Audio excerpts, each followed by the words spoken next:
Hey Trailblazers, there's always been one stop between Houston and the Guadalupe Mountains that has mattered to me the most, and that's my stop at Mom's Kitchen Express in Van Horn, Texas. Over the years, I've told our hiking community about this little gym out in West Texas and to swing by when they're heading to the Guads for a wonderful meal. For me, it was always a joy to stop by and hear Mr. Espinosa saying, "Another one of your hikers stopped by for a meal." They had to close the restaurant down for a couple of years due to family needs, but there's some exciting news. Mom's Kitchen Express is open once again. Same wonderful recipes, and it still feels like home. And it still carries the legacy of the man who loved this land as much as we do. So if you're heading out to the Guadalupe Mountains or just passing through Van Horn, make sure you stop by for a meal and to tell them hi from the Trailblazing Texas podcast community. Mr. Espinosa, you were missed. Now on with the episode. Welcome to the Trailblazing Texas podcast, where we embark on a journey through our diverse Texas landscapes and breathtaking trails while always engaging with our amazing Texas hiking community. So settle in, tighten up those bootlaces, and get ready for the thrilling tales awaiting for you on this episode.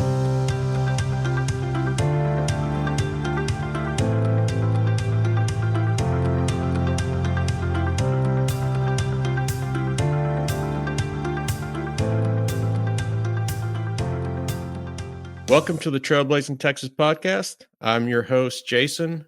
And this next episode, I got my tissue. If I never do another episode, I will have completed my journey in this podcasting hobby. Today, coming to us all the way from Guadalupe Mountains National Park, my heaven on earth, my favorite place, we have my favorite ranger in the universe, Leah. Welcome to the podcast. Thank you, Jason. Thank you so much for having me. And you're my favorite too. Oh, so to the listeners, Leah and I have talked about having this podcast, golly, probably for, almost since the beginning. When I started this podcast, it was, it would be awesome to have the Guadalupe Mountain National Park on and for sure you representing the park. And then, there was no bosses, no one to ask. And then I asked some people up in National Park Service land and didn't hear anything back. I don't know what happened. And it's the same way with the state parks. And I think I've mentioned this, maybe not on the podcast, but before the podcast. I didn't have a lot of luck. And then all of a sudden, Charlie with Davis Mountains said yes.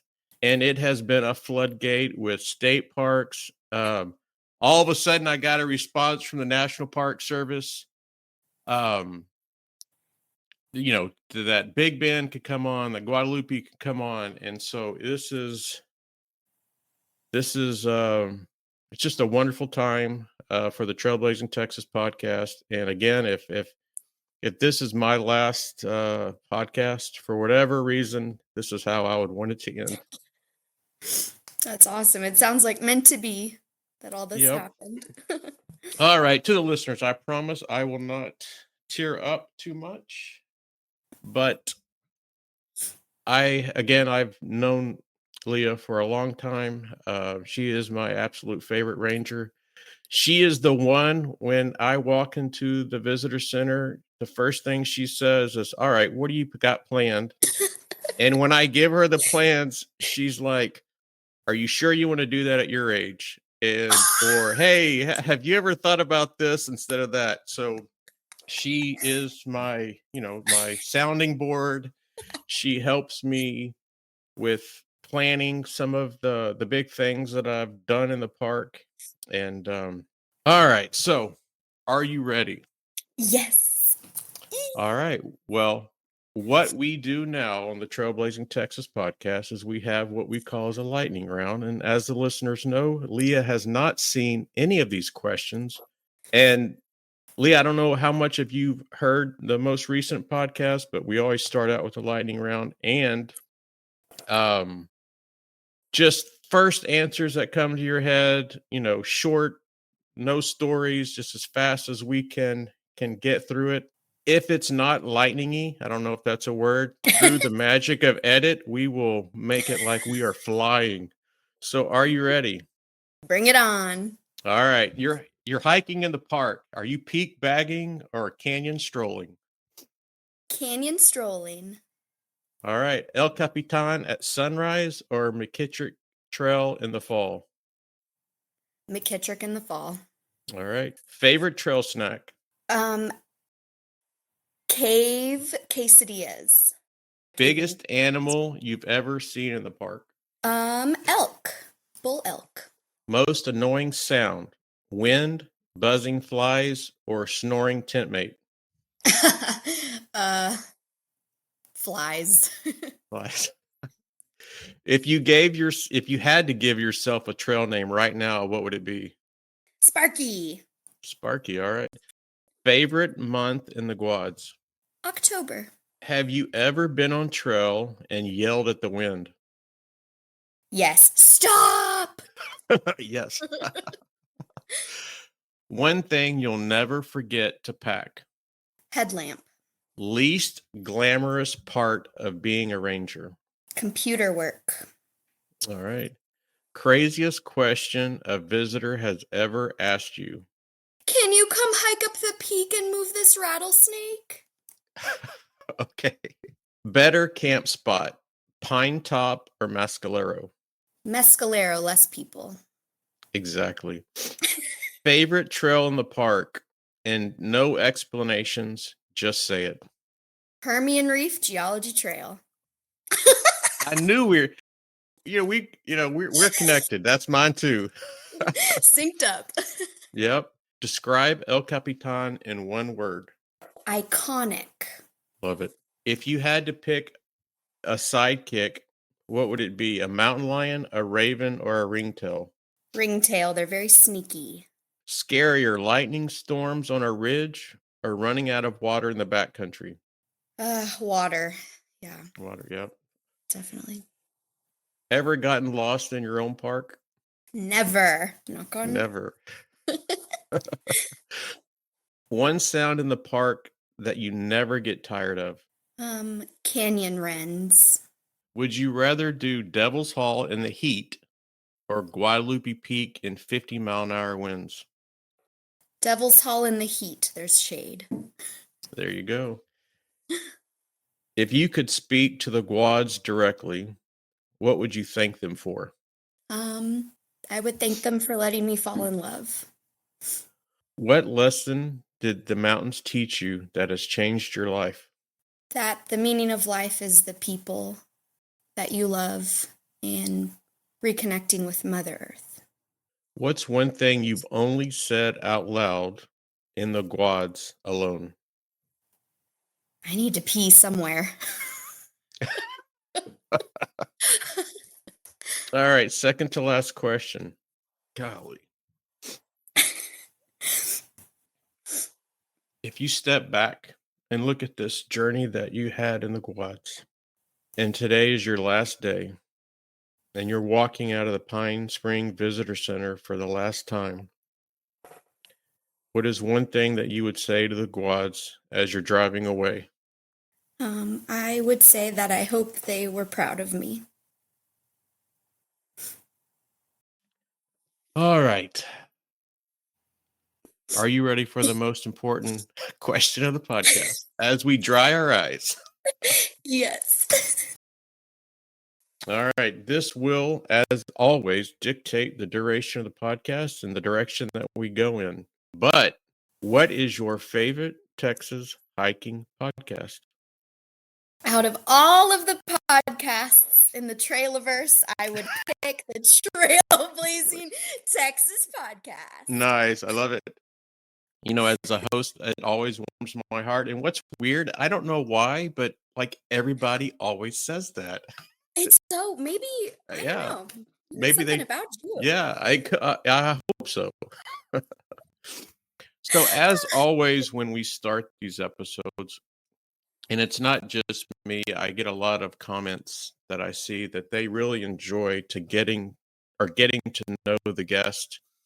And also, I think it's important as we move through the podcast that the listeners get to know you. And I can tell you, to the listeners, if you just Google in any of the Facebook forums of Guadalupe Backcountry, Guadalupe fan page, uh, Lone Star Hiking Trail, and just search for Leah.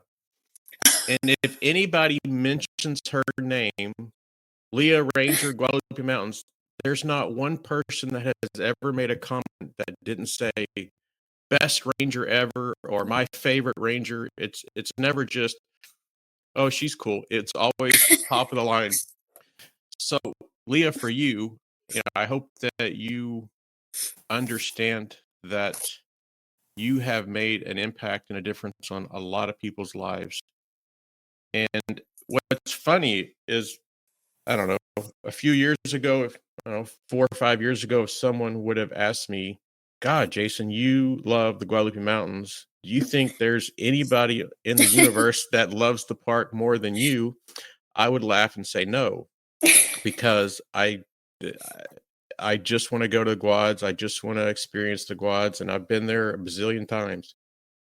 Well, when I really started to get to know Leah, there is another person that loves the Guads, maybe even more than I do, and it is Ranger Leah. So, to the listeners, as we start to get to understand and know Leah and her love for the park, just know that you know how much I love the Guads. Here's someone that loves them equally as much. And I don't know that I mean, you look at anybody in my life where I've shed more tears in front of someone than you. Listening to your presentation with the gentleman that climbed the Guadalupe Peak in wheelchairs, and the job that you did with that, you're tearing up, I'm tearing up, Henning's tearing up, everybody's tearing up. Or, you and I are just outside the office just talking about the park, and I just can't believe this is actually happening. Yeah. So, all right, let's get started in the section of getting to know Leah. So let the listeners know, how did you find your way into the National Park Service? And real quick, before you answer that, to the listeners, we are actually from the same town. Yes, Spring, Texas. Represent. Yep. We're neighbors. That's right. Meant to be. So I am from Houston, just a few neighborhoods down from where our lovely host Jason is from. I went to college at Texas State University, and part of my degree program was to do an internship.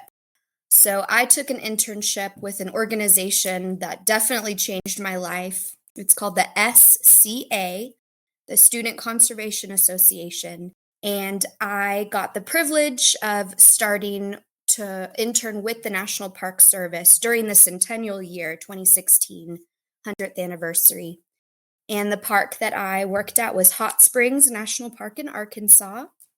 And that taught me so much about the different types of rangers and what being an employee for the National Park Service meant, even though I was an intern.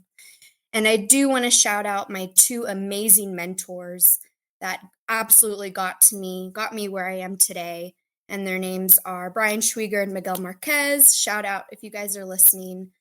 They gave me the tools. They gave me everything I needed to just springboard into this career that I have. So working as an intern at Hot Springs, I got really, really hooked on bats and talking about bats.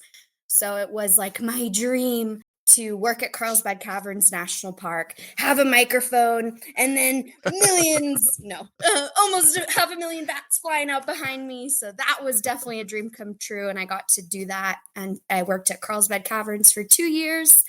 And then I moved over to the best park in the Park Service, Guadalupe Mountains.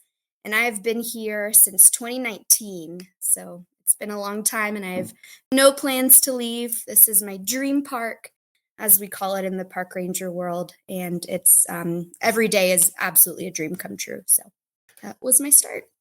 So when you were at Carlsbad, have you had already visited the Guadalupe Mountains? Did you understand kind of like what the Guadalupe Mountains meant, and then why, how did that transition happen? They just had like an opening and you're like, okay, I'm tired of bats. No. Yeah, so growing up in Houston, I knew all about like the state parks, but I really didn't know anything about the national parks. I did not know Guadalupe Mountains existed.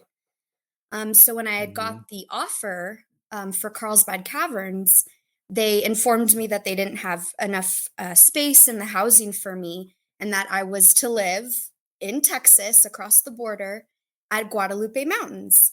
And I was like, oh, I've never heard of this. And I remember Googling it and being so excited. I get to live there. That's my backyard. And I was moving out to, this part of the world, New Mexico, Texas, and I was with my dad, and my dad was driving from Carlsbad. And you'll know what I'm talking about. You kind of go over this little hill and you see them for the first time. My jaw dropped. I'll never, ever forget that feeling. And then living there for a few months, looking at those mountains, being at the base of Hunter Peak for my home, that's really when I started getting that itch. I want to work here. So yeah, I was reached out to by a supervisor at the time at Guadalupe. They had recently had an opening, and she knew who I was and knew that I really loved the Guads and it was my new dream. So she offered me a lateral, so same pay and everything, to move over to Guadalupe. And it was an absolute no-brainer, and I've been here ever since. So it kind of was a surprise. The Guads definitely crept up on me. Best drug in the world, the Guadalupe. So Let me definitely. tell you, same thing happened to me. I didn't even know that there was mountains in Texas, and I'm from Yeah. Texas, from Houston. My wife and I were Lori, we were driving down I-10 to go to El Paso to dodge a blizzard because we were heading up to north Oh, part of, okay. of New Mexico to go snow skiing. So we're driving and I see a sign that said Guadalupe Mountains, and I'm thinking that would have to Hmm, be in Texas. And I hmm. started laughing. I made the joke. I'm like, there's no mountains in Texas. Ha ha ha. And it's nighttime, so you don't really see Oh, off in the distance in the yeah. Davis Mountains and stuff. And so I'm just, yeah, whatever. And then I Googled it while she was driving, and I highest peak in Texas, 8,000, 700 and whatever feet. And I'm like, what the heck? And Hmm, that was December.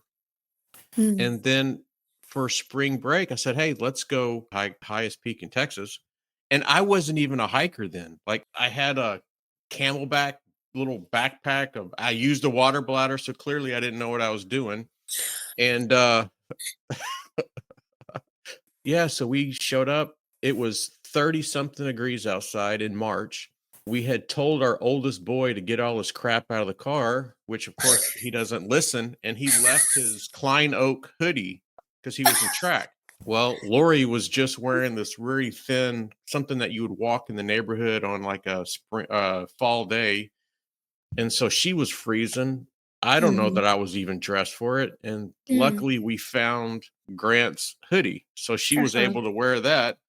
We go in, and then we don't realize that you can just go to the trailhead and get the green envelope. So we wait till 8 o'clock or 8:30. We Yeah. go in the visitor center and tell them what we're going to do. And the debit card machine doesn't work. Okay. I was like, okay, I have like $6, $7 and we've driven all the way Oh. and there's no, and so they're like, I said, promise you, I will put in the $7 or $8 and then I will, then my next visit, or I will somehow pay online or something, the remaining. And they're like, yeah, yeah, go ahead. And so yeah, we went out there, we short paid, and we hiked the peak. And Oh, wow. of course, no one told us, or I didn't research, like, the hardest part of Guadalupe Peak is probably the first three-fourths of a mile. I'm not a hiker at this point, not a backpacker. And we're just flying up the trail, and literally there's pictures of us after about 10 Oh. minutes. We're bent over, huffing and puffing. I'm making videos Mhm. to my mom, like, this sucks. And what was funny is, when you get through the hard part, and I guess you turn south, Mm. Mhm. um, into the woods, you Mhm. really get hit by that wind. Mhm.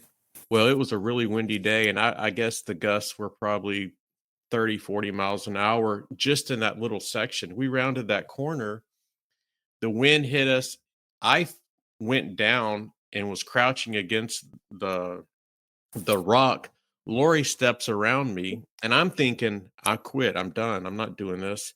Lori's thinking, he's not going to quit. We can't stay here. We have to keep going. So she's like, "Come on, let's go." And I'm like, "Oh my God, if she's not going to quit, then I'm not going to quit." Girl So, and power. yeah, that's right. So we made it to the trees and kind of hunkered down and waited out the wind. But yeah, that was Oh my my first gosh. experience and my first love of everything that we're about to talk about. So, Do you remember what year that was? I definitely could pull it up for sure. Yeah. I just run not right off the top of my head, I don't, Yeah. but yeah, I mean, That's Facebook cool. reminds me, every year, like, our first trip to Yeah. the Guads, yeah. Sounds like they And found both of us. they did, and what's funny is I don't remember who was on. It was, somebody from a state park, and we were talking about the love that we have, like the love that they had for service and the love that I have for Mm, hiking and backpacking mm, and the Guads. mm, And it's almost like not normal, the love that I have for the Guads. I, you know, First off, if you just kind of look at your life, you could probably define, I wouldn't say a whole lot that you would call a journey. So mm, parenting has been a journey. mm, Um, Marriage been a journey. And then I don't know what you would call it, but my experience in the Guads, it's been a journey. mm, I've I don't know that there's any aspect of my life that I've shed more tears, whether it's joy, whether mm, it's accomplishment, whether it's failure, whether it's cactus thorns through my foot. mhm, It's been a journey. There's clearly a defined beginning. There's a growth, and mm, then there will one day be an ending. mm, And every time I leave the park, I get about 10 miles out on the highway heading to Van Horn, and I just pull off the side of the road. I get out of my car, pop open the hatchback, and I just sit there and I just look at her in all her glory. I just think like, is this the last time Oh, yeah. that I'll be at the park? Yeah. And I hope and pray that I can go out on my own terms, knowing that when I'm not able to hike like I want to, and I don't want to go to the Guad and just experience the little trail right outside of the park where the old pinery is. Like I want to experience the backcountry. I want to Mhm, experience. So hopefully, when I get to the age where it's I can't do this anymore, that I can go out on my own terms and just have one last trip mm, and then just call it a day. yeah.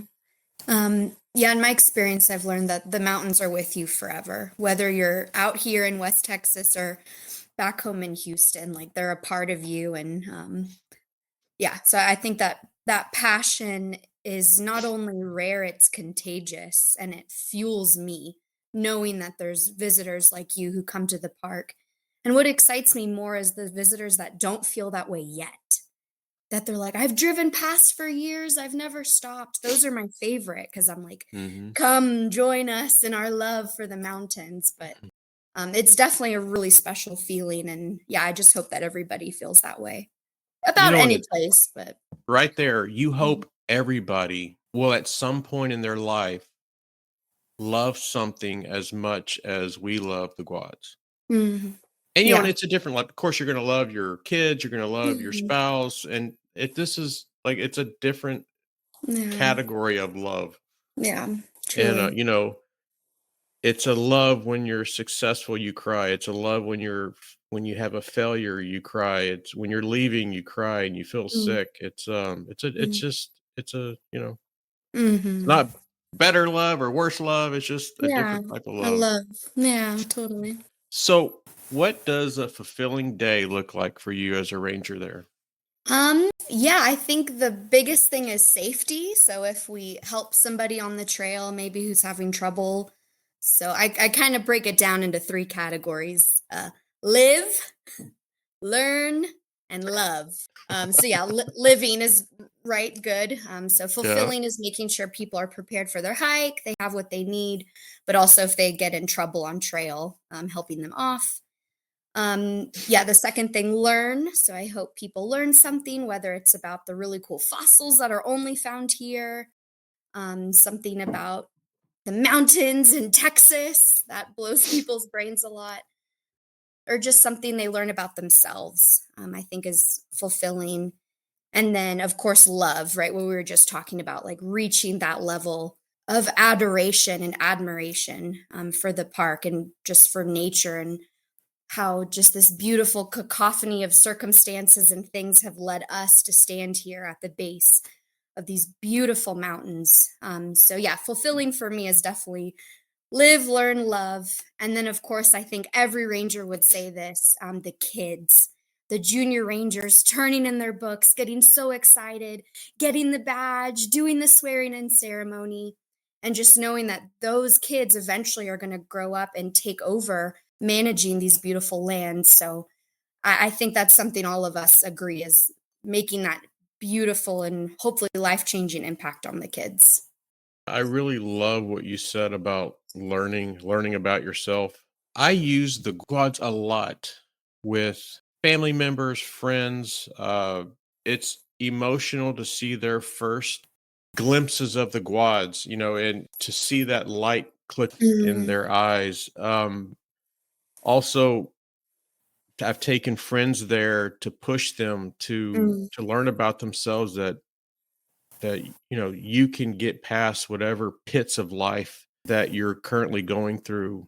yeah. I had a friend that lost his son to cancer, and I took him out, and we went out to do Pratt's Peak, and we got up to the saddle right before the main ridge to hit to Pratt, and he wasn't a hiker, backpacker, so it took him a little bit longer to get up Bear Canyon because I was going to hike the crap out of him. So we chose to go up Bear Canyon, and it's probably about, I don't know, 4 in the afternoon. We're in that saddle, and I know we can't make it to Pratt.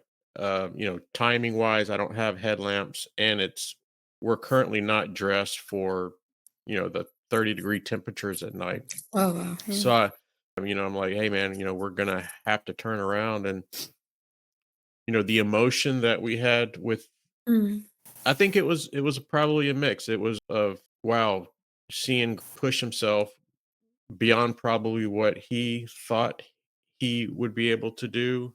And then also mm, the emotion of having to turn around and not mhm, committing or, fulfilling the objective.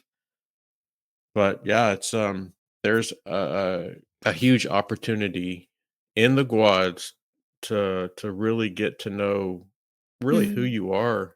You can trick yourself. You can say I'm a this type of person or that type of person, but she'll make you honest. She'll put you in your place. She requires a sacrifice. There you go. So, what's one part of the job that visitors don't realize that goes on behind the scenes? Yeah, I think what is really surprising is that we're part of the federal government, so we're just involved in kind of those delicate intricacies. But something fun is that not only do we have human employees, we have animal employees as well. A few different species work here. I think the main one, the most picturesque one, or we do have a mule team here in the park. Almost about 10, and then we have one horse. So normally with a healthy program, the mules are up hiking, they're helping with search and rescues, bringing supplies to ranger cabins that we have up there, and just overall hauling stuff. So the mules are a really important part of any West Texas park. Big Bend, I know, has a team as well. So we're really proud of our mules and one horse. We had a dog that worked here at Guadalupe, worked under law enforcement. So the dog was helping with highway safety, drug interdiction, stuff like that. His name was Blitz. So we had a dog employee, and we currently have two cats. and their official title is Integrated Pest Management. So we have one cat in the barn with the mules, and then we have one cat actually here in the building I'm in, the visitor center. And they do a great job. Before the cats, we would get to work in the morning and there'd be little mouse poopies, but their Oh. scent just alone in the building keeps hantavirus down. So we're a big fan of our animal employees. So I think that's a fun tidbit that most people find funny, is that we have human and animals that work here. What shocked me, and it's really come to light the more that I've over the years have gotten to know you, and we talk, and I kind of see what's going on in the park from your angle, is the amount of rescues that you guys have. That was shocking. It's Yeah. not it's not just, hey, once every 6 months, we had to do this. It's, yep, another 10 rescues today, another 5 rescues yesterday, and that shocked me. And yeah, I never would have imagined.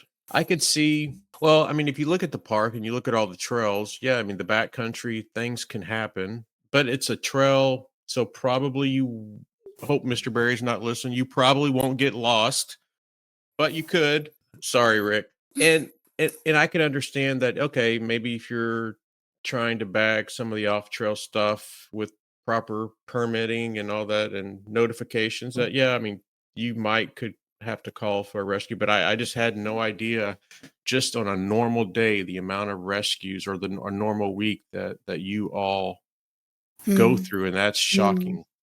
absolutely. And the amount of people it takes too to get someone out. Of course, it depends on the nature of the injury. Hopefully, it's something easy, like a sprained Hmm. ankle. We'll just hike them out slowly with hiking poles. It can get elevated to them needing a litter carry, which needs 6 to 10 people. And I've seen it go up as high as several aircraft, helicopters, fixed wing, even a Black Hawk. So I think people maybe not totally grasp that they are on a mountain in the middle of nowhere. And the drive, out to the park, you will drive hours not seeing food, gas, buildings, people. So I think the reality truly of the wilderness sets in. And I think that's both scary and really beautiful. But yeah, safety is definitely always our first priority here at Guadalupe Mountains. And making sure people have a good time and being able to go home and tell loved ones about it. But yeah, it's definitely very involved, the rescues.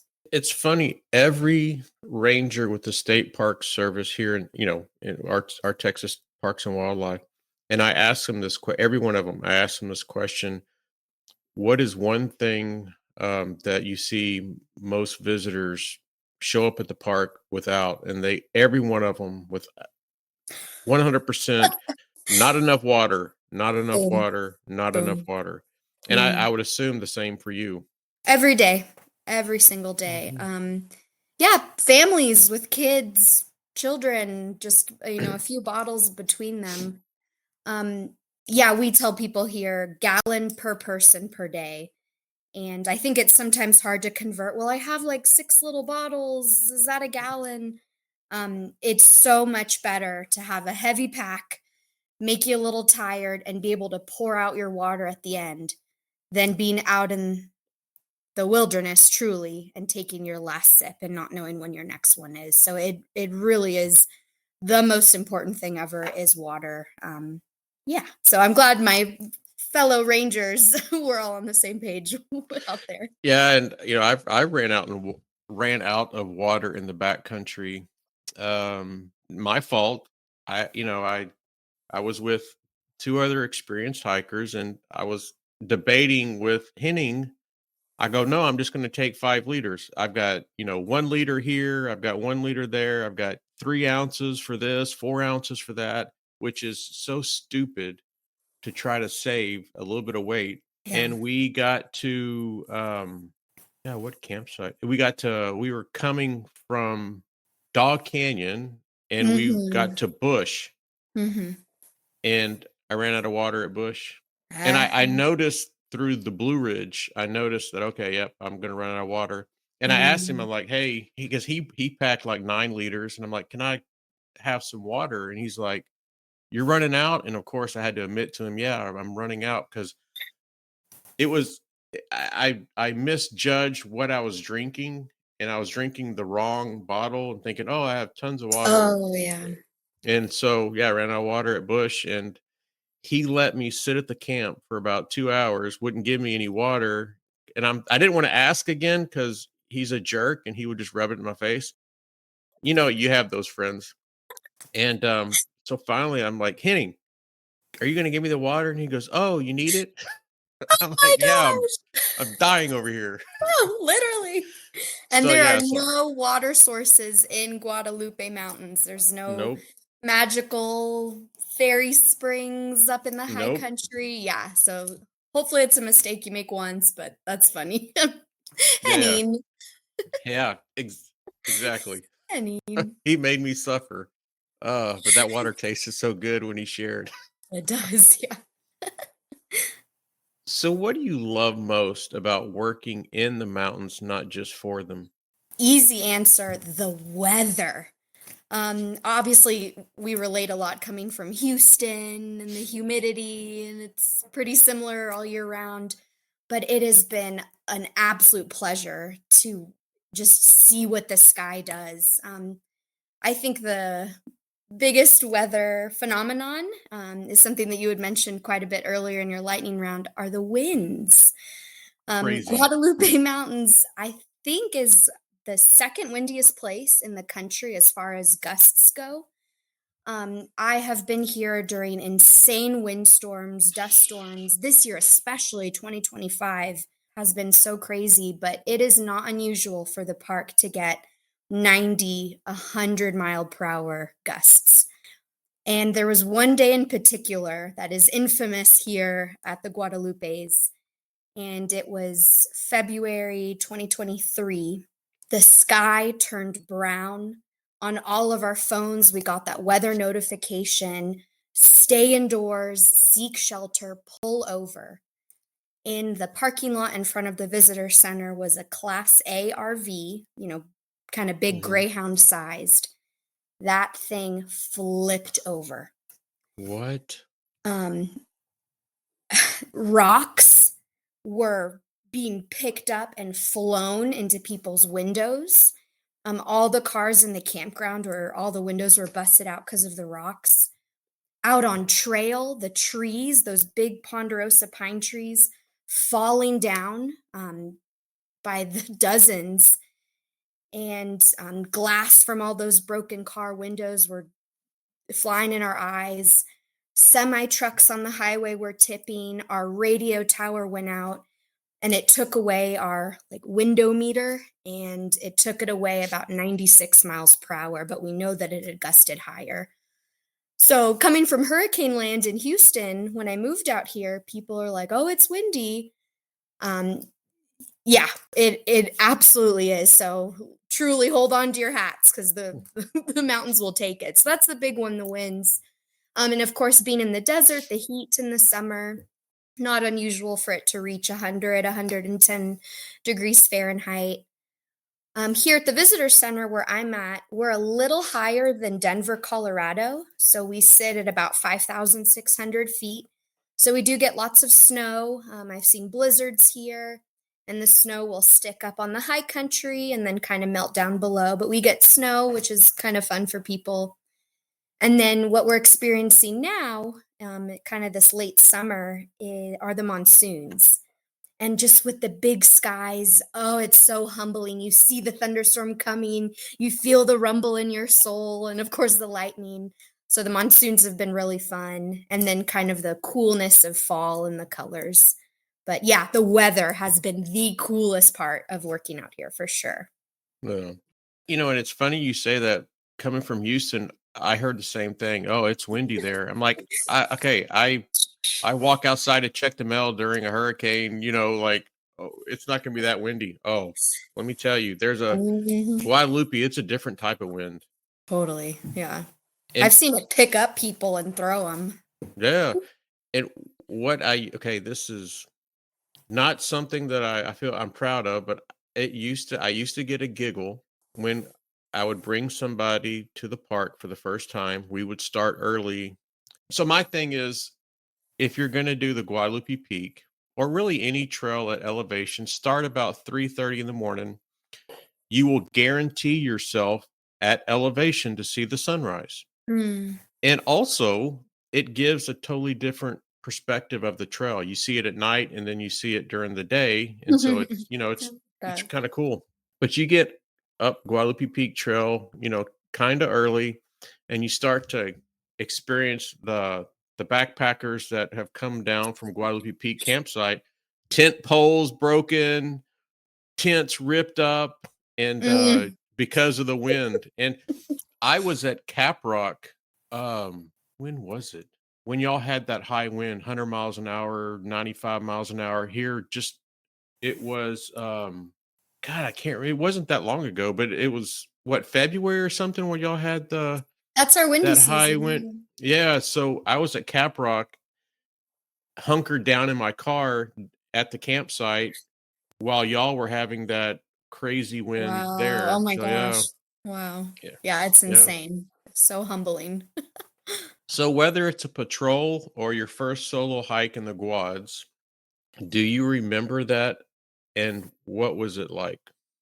Yeah, my first solo hike was my first week of training, and I decided to do Devil's Hall for the first time. And I'm coming back. So Devil's Hall, for those of you who don't know, is about 4 miles. The first mile's pretty flat, and then you dip down to this old dry riverbed, and it's really fun. These big rocks you climb up. I feel like a lizard.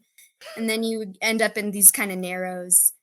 And on the way back, some hikers were warning me there's a rattlesnake on the trail. Be careful.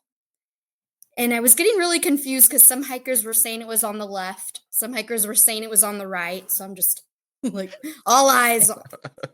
And I come up on a family, and they only speak Spanish, and I speak Spanish as well as English. So I was able to communicate with them. Hey, there's a snake. And then we started hearing the of the rattle. So I just start picking up kids. The mom's picking up kids. We're making sure no kid left behind. And yeah, we saw the rattlesnake kind of in the leaves, all mad and doing the little snaky Yeah. dance.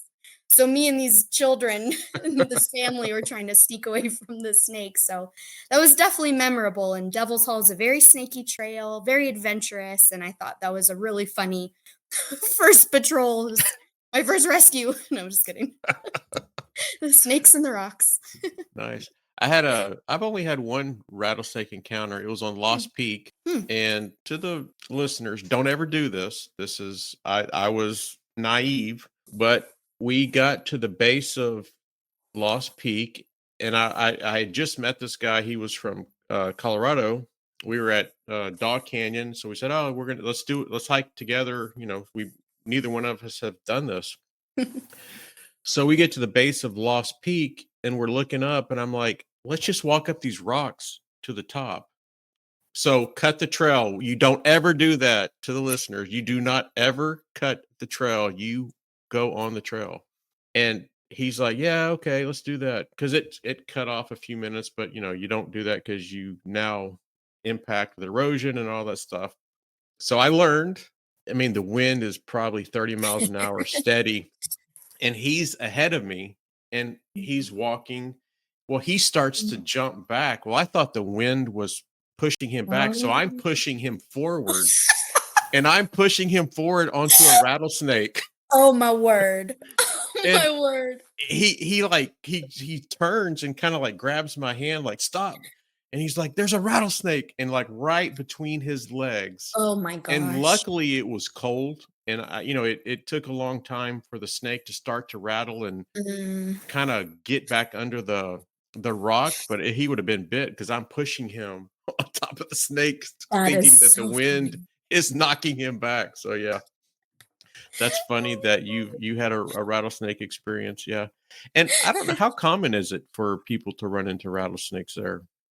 In the summer, I call it Snakeapalooza. Yeah. Visitors will show us a snake on their phone they saw on trail about a few times a day. Mhm. And then, of course, as it gets cooler, they go into hiding. But yeah, pretty much every day, several times a day in the summer. No one has, there's never been an incident, never been, a need for a rescue because of a snake. So that's grateful. We're grateful for that. But yeah, they're definitely there.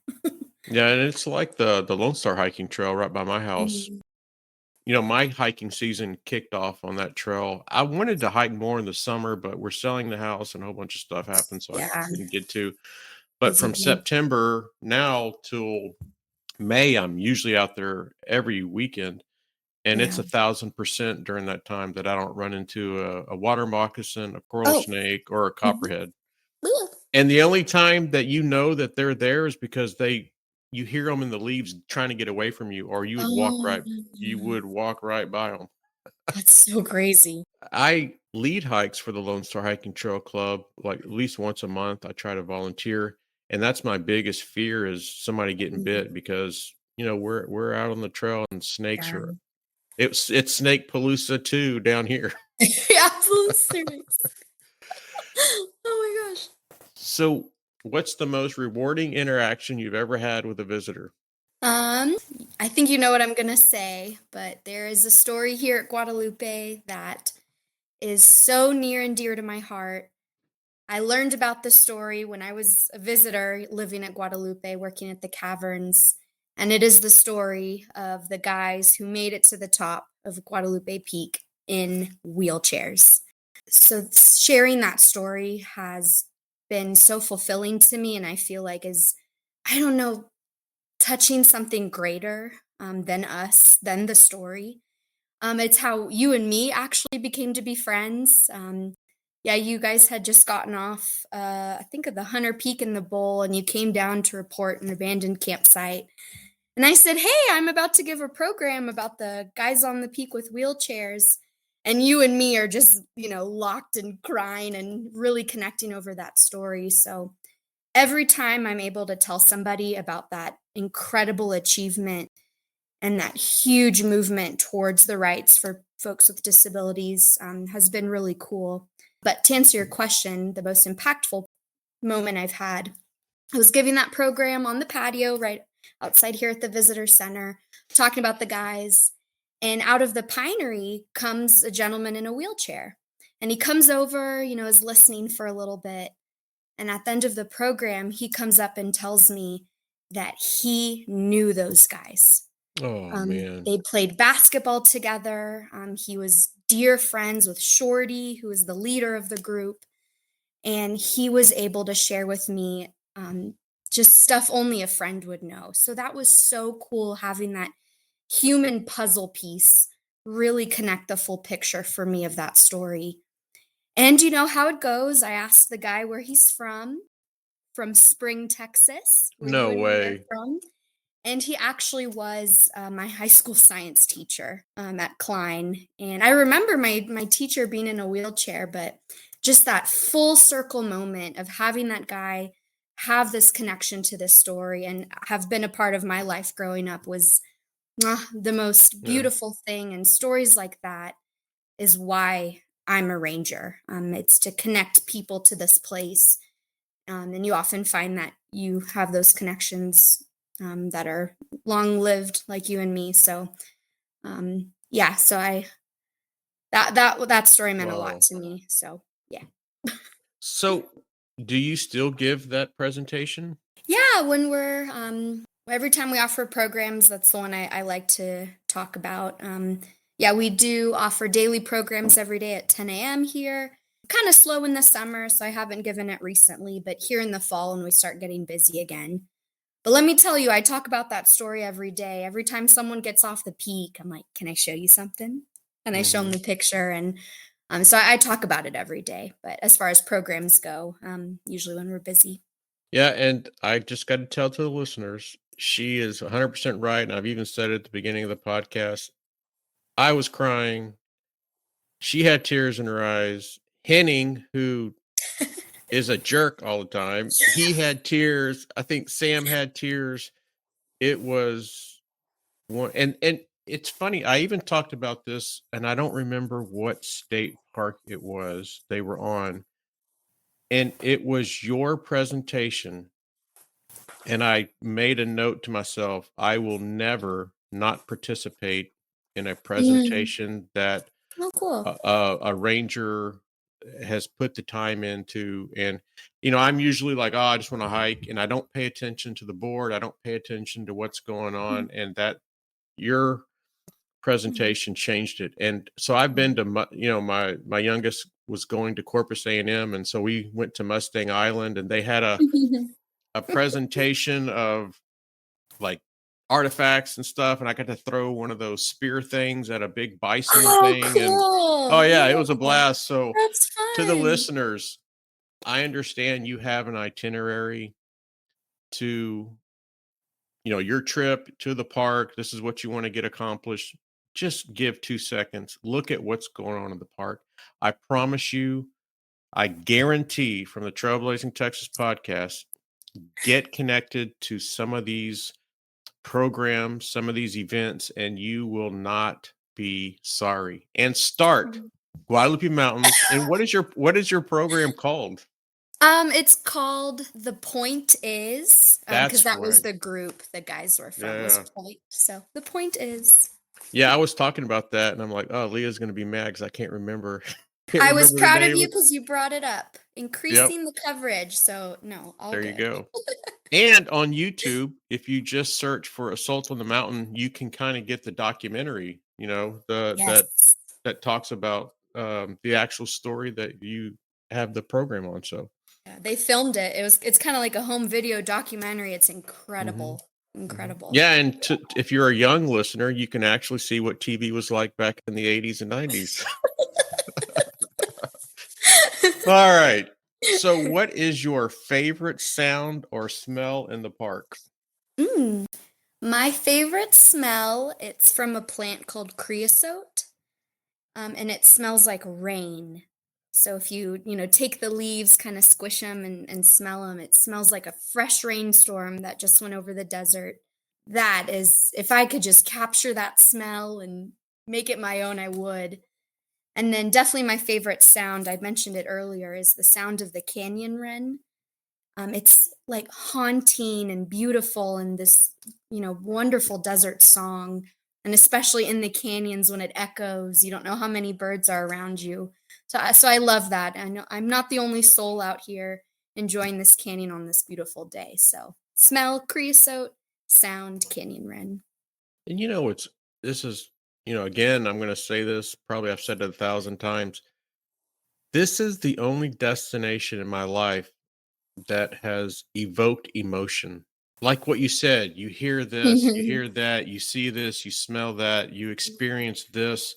And I've been to Rainier, I've been to the Black Forest, I've been to the Alps in Oh, France wow. and in Switzerland. Nothing, Mm. nothing. I've been to Big Ben, I've been to Paladura, blah, blah. Nothing, nothing is like the Guads. And what's amazing, and if to the listeners, this will be promoted on some of the Guadalupe pages. So if you're researching it and you don't know anything about the Guads, I promise you. And I really had reservations about doing this episode in a selfish reason, Hmm. because when we get in the backcountry, the park is ours. Mm. Mm. People are only Guadalupe Peak, Guadalupe Peak, Guadalupe Peak. They Mhm. have, I don't believe people truly understand Mm. the beauty of the Guads. Mm. You Yeah. get to Bush Mountain and go past Mhm. it and start heading north, the cliffs, Yeah. the best trail in the park, or my favorite trail, if you, the most bang for your buck, and I definitely would want to get your opinion on this, is Permian Reef Trail. Mm. You get to Wilderness Campsite, right across the little trail, you can see the cliffs, the canyons. Mhm. Most bang for your buck. It's you go Mm. through some little caves. I mean, you get everything that you Mm. fossils, you get everything that you could ever imagine. Yeah. What is your favorite trail in the park? Permian Reef Geology Trail. That Mhm, one is out of McKittrick Canyon. And mhm. instead of kind of going flat along the canyon bottom, it goes up. It goes up about 2,000 feet. And the best word I have for it is just epic. You're It kind of is. going up these switchbacks and you see these caves, and then you turn and get these big views down into McKittrick. At some point, you're hiking and you're like, where am I going? And then you get up on the plateau and it's forested, these huge Hmm. pine trees. And I think one of my favorite things about it is that you're just walking on a timeline. The Permian Reef Geology Trail is really popular for especially oil companies because what they're kind of drilling for out here in the Permian Basin is what is exposed on McKittrick Canyon. So it's beautiful trail for education and also inspiration. I actually got to join a petroleum geology group on there. And what they taught me just got me extra hyped for my job. The fossils there are bigger and better. This is Texas. We sell guides in the bookstore that just make clear the whole picture of it. And my favorite thing is when you get to the end of it, there's a little gate, and you can open the gate, and boop, you're in New Mexico. You're in the Lincoln National Forest. So you can have 1 foot in Texas, 1 foot New Mexico. And that's truly the spirit of the Guads. It's not just a Texas range, it's a New Mexican range. I call it New Texaco. So just the views, the less people, the story the rocks are trying to tell you, the different ecosystems. It's just everything you need in the Guadalupes, all rolled into one trail. So definitely that's my favorite. You know, you would ask me maybe about a year ago, what's my favorite trail? And at that moment, or maybe 2 years ago, I haven't done Permian Reef. So it was Smith Springs. It's just 2 miles. And the reason why it's tradition. So heading into the park, I go visit Jose, talk to him for a bit, pick up some trash, and then I check Mm. in with you. You approve my itinerary, or you help me book the itinerary. And then I head to Smith Springs and I go drink some water that's coming out of the mountain. And Yeah. yeah, it's tradition. But now, I mean, it's Permian Reef. There will be one day, I don't know how, it's gonna be Jason's Overlook, and it's gonna be just Oh. right across from the Wilderness Bridge campsite. I don't know how I'm gonna make it happen, but it's gonna be Jason's Overlook for sure. Unofficially official as of now. That's right. That's That's right. cool. We have the same favorite trail. Yeah, yeah. Oh, I love that trail. And to the listeners, if you were, and we'll get more about the trails, but since we're on the topic, if you just want, to me, the hardest trail in the park, where if you want ruggedness, if you want to be broken because it broke me, is El Capitan Trail to Shumar Mhm. Campsite. And I think mentally, I think the reason why it broke me, we started late. So by the time we got heading down Shumar Canyon, it was already getting dark. So we're like Mm. pushing it to try to get to the campsite. And I just said, "Oh, El Capitan, it's going to be flat. No, no, no big deal." Well, we lost trail. I don't know how many times. Yeah. Um, and there were some sections where you're walking, and it's maybe the trail is maybe a foot or so, and then Yeah. it's a cliff. And so mentally, and you can't see Mm. kind of where you're stepping sometimes. Mm. So to the listeners, if you think you got it and you want to challenge yourself, make sure you have a satellite device first and hit that trail. So what do you think is kind of the toughest area of the park? I would agree with you. Yeah, El Capitan going down Shumard Canyon. The first few miles, it's pretty rolly, Mhm. nothing too crazy elevation wise. But then, yeah, you turn on the left side of El Capitan and go down. Yeah. And yeah, just lack of use, lack of maintenance, just all the rain, everything overgrowing. Very precarious is the word I would use. Another trail I would put up there is the trail up to Bush Mountain. Because you go up the Tejas Trail, which is about 4 miles, 3,000 foot elevation. You get to the top. It's only 2.5 miles to Bush, but man, Yeah. it Oh, teases those you. peak. It's peak after Oh peak my after. gosh. Oh my gosh. Yeah, the quads throw you for a loop big time. Mhm.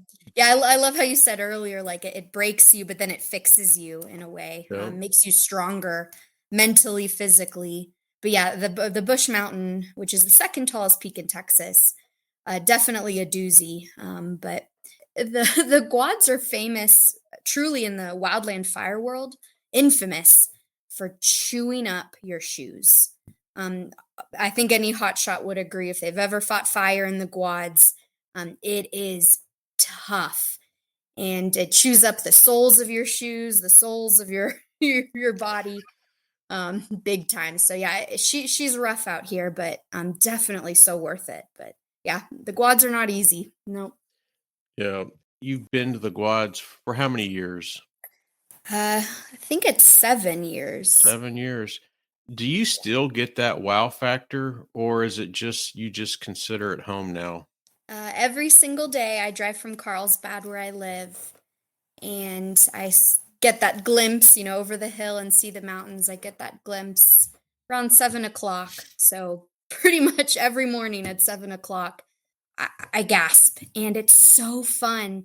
The different times of year, sometimes I get to see sunrise, the way the light and the clouds shine. It's just like a spotlight on the mountains.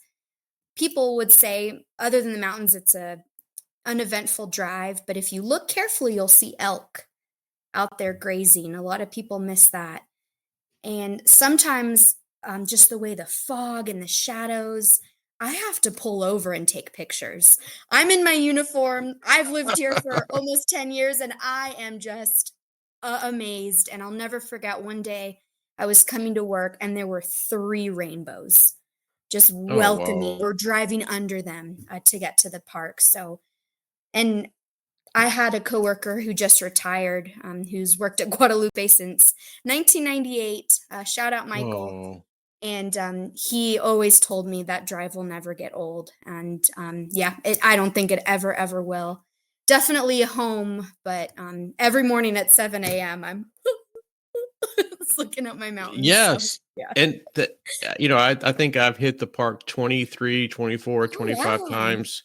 And Wow. yeah, it never gets old. Man, as soon Mhm. as I get up, I know heading from Van Horn, I round that corner and I'm just, Oh, yeah. the speed limit 70, I may be Mhm. hitting 90 because I just want to hurry up and get there. That's a pretty drive from Van Horn. Oh yeah, yeah. It's Mm, it's it's cool. pretty spectacular. So if you had to describe the park in 3 words, what would it be?